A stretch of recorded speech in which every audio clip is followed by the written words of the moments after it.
కోనసీమ జిల్లా ఇరుసుమండలో మంటలు అదుపులోకి వస్తున్నాయి. నిన్నటితో పోలిస్తే మంటల తీవ్రత తగ్గింది. నిర్విరామంగా నలువైపులా ఓఎన్జీసీ ఫైర్ సిబ్బంది వాటర్ పంపింగ్ కొనసాగిస్తున్నారు. నిన్నటితో పోలిస్తే 30 నుంచి 40% వరకు మంటల తీవ్రత తగ్గింది. మరోవైపు ఇరుసుమండకు న్యూఢిల్లీ నుంచి ప్రత్యేక బృందం వస్తున్నట్లు సమాచారం. ఓఎన్జీసీ గ్యాస్ లీక్ ఇంకా కొనసాగుతూనే ఉంది. మంటల్ని ఆర్పేందుకు అధికారులు తీవ్రంగా శ్రమిస్తున్నారు. వీలైనంత త్వరగా మంటలు ఆర్పేందుకు అన్ని విధాలా ప్రయత్నం చేస్తున్నామని అధికారులు చెబుతున్నారు. ఇక ఈ గ్యాస్ లీకేజ్ కి సంబంధించి నిన్నటి నుంచి అక్కడున్న వాసులు గ్రామాల్లో ఉంటున్న వాళ్ళందరినీ కూడా పునరావాస కేంద్రాలకు తరలించడం జరిగింది.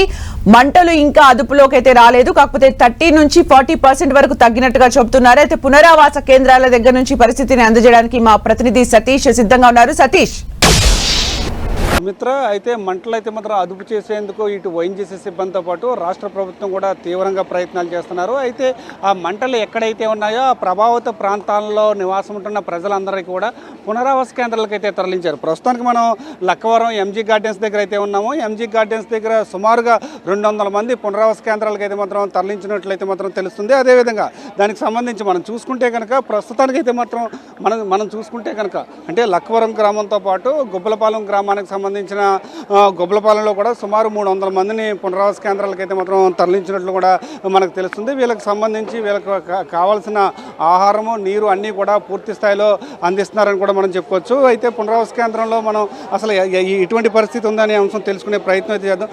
చెప్పండి, ఇప్పుడు ఎప్పుడు వచ్చావు ఇక్కడికి? చెప్పు, ఎప్పుడు వచ్చావు ఇక్కడికి? ఏం పెడుతున్నారు ఏంటి? ఏం చూసుకుంటున్నారా? జాగ్రత్త చూస్తున్నారా ఏంటి? చెప్పు. ఇది పరిస్థితి. అయితే ప్రస్తుతానికి మరి కొంతమందితో అయితే మాట్లాడే ప్రయత్నం చేద్దాం. చెప్పమ్మా, ఇక్కడికి ఎందుకు వచ్చావు నువ్వు? ఏదో ఇల్లు కాలిపోతున్నాం, పరిగెత్తుకొచ్చేసామండి బాబా. పరిగెత్తుకొచ్చేసాము. ఇల్లు ఒకరు ఏమైపోయారు, బిడ్డలు ఏమైపోయారు తెలియకోకుండా. నిన్న మధ్యాహ్నం ఏం జరిగింది? ఏం చెప్పారు? ఏం చెప్తే? నాకు తెలియదండి. భోజనం పెట్టారా? పెట్టారండి. ఏమేమి పెట్టారు? అక్కడ పెట్టారండి. రాత్రి చర్చి కాడ పెట్టారండి. అదే మరి ఒక పిల్లని ఎత్తుకొని ఒక తల్లి అయితే ఉంది, ఆ తల్లితో మాట్లాడదాం. చెప్పండి, అంటే నిన్న మధ్యాహ్నం ఏం జరిగింది? ఏమేమి చెప్పారు? అసలు ఎలా జరిగింది? వెళ్ళిపోమన్నారు. ఇంటికాడ నుంచి స్కూల్కి వెళ్ళారండి. మా పాపలు అయితే మనవాళ్ళు అయితేనండి స్కూల్కి వెళ్తేనండి అమ్మమ్మ ఉండొద్దు ఇక్కడ అన్నారండి. వాళ్ళు వచ్చే వరకు కూడా మాకు తెలియదండి. చంటి పిల్లలు తీసుకుని ఎలాగొచ్చేసామో మాకే తెలియదండి. పిల్లలు తీసుకెళ్ళండి, ఎవరు కూడా లేరని మాకు సాయం పడేవాళ్ళండి. అంటే సౌండ్ ఏమైనా వచ్చిందా? ఏమైంది? సౌండ్, పెద్ద సౌండ్ వచ్చేసిందండి. ఇప్పుడు కూడా అలాంటిది జరగలేదండి. ఎప్పుడు నా చిన్నప్పుడు కూడా జరగలేదండి అంత ప్రమాదం. అగ్గిలాగా వచ్చిందండి. ఇంకా పైకి ఉన్నదని తాటింట్లో ఉన్నామండి బాబు. మేము ప్రాణాలను అరచేతిలో పెట్టి పరుగులు తీసామని చెప్పి ఇరుసుమండ గ్రామస్తులు చెప్తున్నారు. చెప్పండి, అంటే ఎలాంటి పరిస్థితి జరిగింది? ఏం జరిగింది? ముందు గ్యాస్ లీక్ అయిందండి. గ్యాస్ లీక్ అయితే సౌండ్ వస్తుందండి. సౌండ్ వచ్చి పగలు వచ్చేటప్పటికి మామూలుగానే మేము అందరూ ఏంటా అని పారిపోయామండి. ఒకసారి బ్లో అవుట్ బడేయమని పేలిటప్పటికి పిల్లలు అటుతనం ఈ తేలిస్తాను అనిపోయింది. పిల్లల చేతితో అట్టుకుని ఇప్పుడు కూడా రాలేదండి. వాళ్ళు ఎక్కడ ఉన్నారో తెలదండి. ఆ పరిస్థితి అయిందండి మాకు. ఓకే, పునరావాస కేంద్రంలో పరిస్థితులు ఎలా ఉన్నాయి? భోజనాలు అన్నీ బాగానే ఇస్తున్నారండి. అంటే ఇంటికి వెళ్ళి సౌకర్యం లేదండి. ఎప్పుడైనా ఇలాగా అంటే గ్యాస్ ప్రమాదం జరగడం కానీ ఎప్పుడూ లేదండి మాకు. ఇది పరిస్థితి. హఠాత్తుగా అంటే అప్పటి వరకు కూడా నివసిస్తున్న వాళ్ళు ఒక్కసారిగా చూస్తే కనుక అమ్మ ఏం జరిగింది? ఎలా జరిగింది? నిన్న మధ్యాహ్నం నుంచి మంటలండి. అక్కడ మంటలు వచ్చేసింది. ఊరు ఏకంగాని ఎలా వచ్చేసామో మాకే తెలియదండి. చీకటి అడిపోయిందండి. చీకటి అడిపోయినాడికి ఎక్కడికి వెళ్ళిపోయామో, ఎక్కడ చేసామో, పిల్లలు మేక అందరం ఒకరికొకరు చిందులు లేకోకుండా ఫ్యానాలు దోసుకుంటా వెళ్ళి కట్టి బట్టలతోనండి మంట వచ్చేస్తుందానికి నిండి భయపడిపోయింది. గుండ్లు దడదడ కొట్టేసిన పిల్లలు, సంటి పిల్లలండి, బుల్లి పిల్లలండి. ఆ పిల్లలను కూడా ఎలాగా వచ్చారో రేసారో కూడా తెలియలేదండి బాబా. వచ్చిన తర్వాత అండి బాగానే అక్కడ వంటలు అన్నీ చేసిండి. గుండ్లు చేరుకున్నాక అప్పుడు భోజనాలు పెట్టారండి. భోజనాలు తిన్నామండి. ఇవాళ టిఫిన్లు గట్ట అన్నీ ఇచ్చారండి. బాగానే చూశారండి ఇవాళ. అంటే ఇరుసుమండ గ్రామస్తులందరూ కూడా ఒక భయానకమైన వాతావరణాన్ని అయితే చూశారు. ఒక్కసారిగా ఏం జరుగుతుందో తెలియదు, ఏమైపోతుందో తెలియదు. అలాంటి పరిస్థితుల్లో ప్రాణాలను అరచేతిలో పెట్టుకుని పరుగులు తీసామని అయితే చెప్తున్నారు. మరికొంతమంది చెప్పండి, అంటే కరెక్ట్గా 11:30 నుంచి ప్రారంభం. ఏం జరిగింది అసలు? ఫస్ట్గా పెద్దగా పేలింది సార్. మాకు దానికి 20 గజాలే తేడా సార్. 2 చీలంటే 2 చీల అడ్డు మాకుని ఇగ్గుకి సార్. అది పెద్ద పెద్ద శ్రద్ధం వచ్చింది సార్. పెద్ద శ్రద్ధం వస్తే ఇది 6 నెలల నుంచి జరుగుతుంది సార్. అందులోని 6 నెలల నుంచి రేతిరే తీస్తున్నారు. క్రైళ్ళు ఇలా కార్లు వస్తున్నాయనే ఉన్నాయి కదా, ఏదో చేసుకుంటున్నారు పని అనుకున్నాం సార్. పెద్ద శ్రద్ధం వచ్చి మంచు కొండలో కమ్మినట్టు పెద్ద పెద్ద పొగ వచ్చింది సార్. పొగ వస్తుంటే అందరూ చుట్టుపక్కల వాళ్ళు అందరూ వచ్చి చూశారు. బండలో అవన్నీ కట్టుకున్నాం. ఇది ఇలా పొగలా వస్తుంది కదా అనుకున్నాం, కానీ మాకు ఇంతవరకు వస్తుందని మాకు తెలియదు సార్.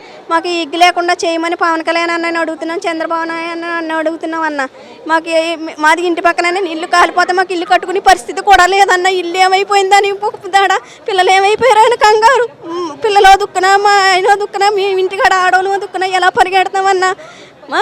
ఇల్లు ఇంకా మాకు దానికి అరుగు మీద నుంచి ఉంటే పెద్ద పెద్ద మంటలన్నా, కాలు దగ్గరికి వేడి మంటలన్నా ఎలా బతకాలన్నా మేము అది ఇంటి మయ్యని పెడతాం. చాలా తప్పు అన్న.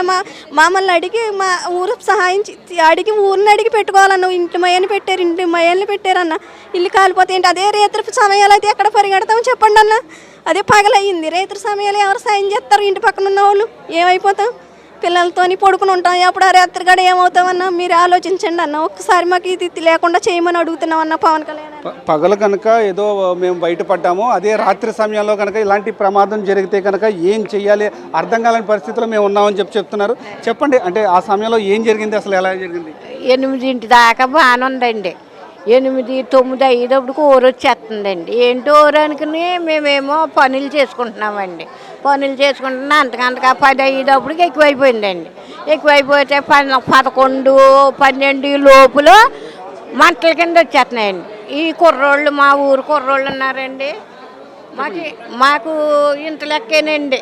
ఓయించి బొత్తిగా దగ్గరండి. దగ్గర అయితే అయ్య బాబా వెళ్ళిపోయింది అన్నారండి. వెళ్ళిపోంటే గవ్వ గ్యాస్ బండ్లు కట్టేసుకునండి, అది కరెంట్ కట్టేసండి. ఎలాగొచ్చామో కట్టుబట్టలతో పరిగి ఇంకా ఎవరో కూడా దింపలేదండి. పిల్లల్ని తీసుకుని పరిగెత్తుకొచ్చేసామండి. అయితే ఈ పునరావాస కేంద్రంలో ఒక్కొక్కరిని కదుపుతుంటే ఒక్కొక్క దయనీయ పరిస్థితి. అంటే ఏం జరుగుతుందో తెలియదు, ఏమవుతుందో తెలియదు. అయితే ప్రస్తుతానికి మరికొంతమంది అయితే ఉన్నారు. అమ్మ చెప్పండి అమ్మా, అసలు ఎలాగ వచ్చారు, ఏం జరిగింది, అసలు ఏమైంది పరిస్థితి? నిన్న ఈ టైం ముందు ఇక్కడ ఉన్నామండి. మేమైతే నడక మీదే వచ్చామండి. అక్కడ ఫైర్ అయిపోతుంది, ఇంట్లోంచి తప్పుకోమన్నారండి. మా ఊరు కుర్రోళ్ళే చెప్పారండి. అయితే తప్పుకోమన్నారు కదా అని ఇంకా మా పిల్లల్ని, మా అత్తయ్య గారిని అవి తీసుకుని కాలు నడక మీద ఇక్కడికి ఫైర్ అయిపోతుంది కమ్ముని అని, ఫైర్ అయిపోతుందని భయం వేసండి. అలా అన్నారు. పేలిపోతుందమ్మా, పేలిపోయిందంటే మీ ప్రాణాలు మీరు దాచుకోండి, ఇల్లు అంటారా తర్వాత తీసి ఇల్లు పట్టుకెళ్తాకు ఉండదు, మీ ప్రాణాలు మీరు దాచుకోండి అన్నారు. ఇంక సరేలే అని మేము పిల్లల్ని అవి తీసుకుని నడిచి వచ్చేసామండి ఇక్కడికి. అమ్మ, ఏ టైంకి ఏ సౌండ్లు వచ్చినాయి, అగ్ని ప్రమాదం ఎప్పుడు జరిగింది, అసలు మీరు ఏం చూశారు? 12 అండి పేల్తా. ఫైర్ అవుతుంది అయితే 10 గంటల కాడి నుంచి ఫైర్ అయ్యిందండి. ఏదో సుయ్యమంటుందని అనుకున్నామండి అంతే. పేలినప్పుడు ఎటువంటి శబ్దం వచ్చింది, ఎటువంటి వేడిగాళ్ళు కానీ ఏమైనా వచ్చినాయా? పొగలు వచ్చేసినాయండి నల్లగా.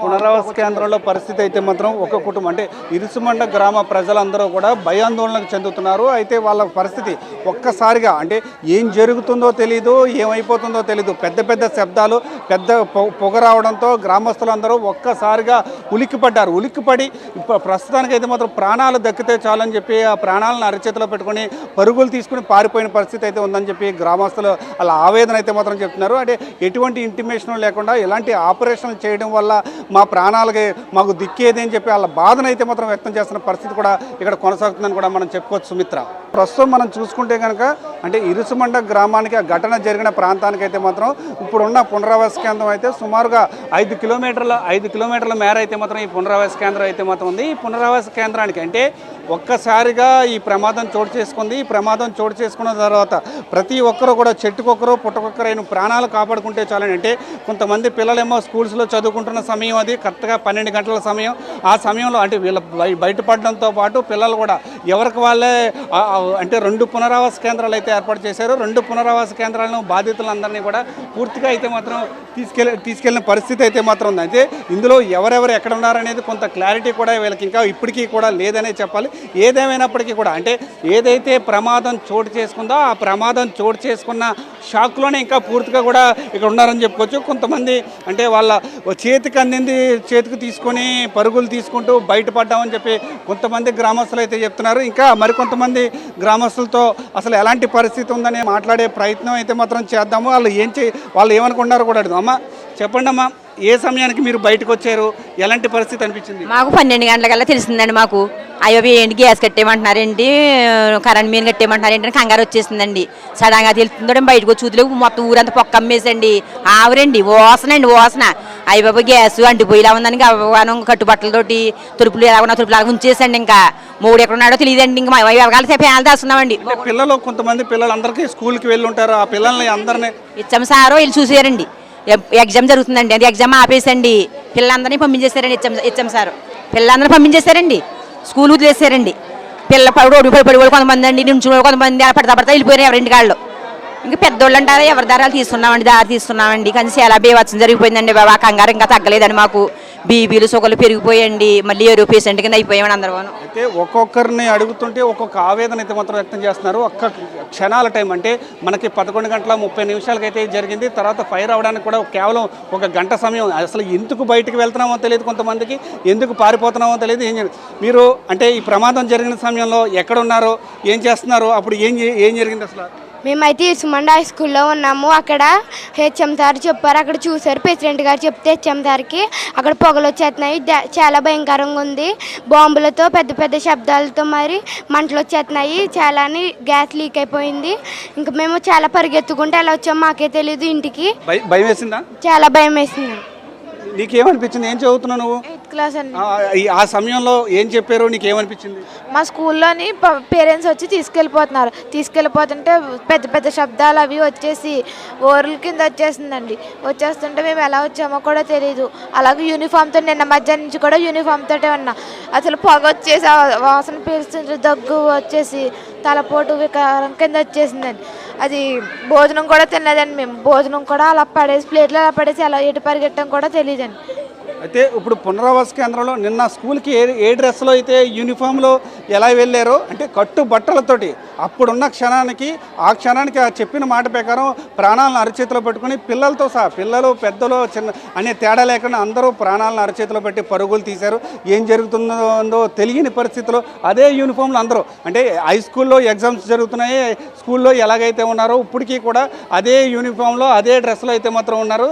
అయితే వీళ్ళ పరిస్థితి అత్యంత దయనీయంగా మారింది. అంటే ఇక్కడ ఒక రిగ్లో బావికి సంబంధించి ఓఎన్జీసీ కార్యకలాపాలు జరుగుతాయని తెలుసు కానీ ఇంత ప్రమాదం చోటు చేసుకుంటుందని కానీ, ఒకవేళ అది ఫైర్ అయితే ఇలాంటి పరిస్థితులు ఉంటాయని కానీ ఎప్పుడు ఈ గ్రామస్తులకు కానీ ఎప్పుడు కూడా తెలియదని చెప్తున్నారు. అయితే ఇలాంటి పరిస్థితుల్లో ప్రాణాలను అరచేతిలో పెట్టుకొని ఇంతలా పరుగులు తీయడంతో ప్రతి ఒక్కరి కళ్ళల్లో కూడా ఒక భయాన్ని అయితే మాత్రం కనిపిస్తుందని కూడా మనం చెప్పుకోవచ్చు సుమిత్ర.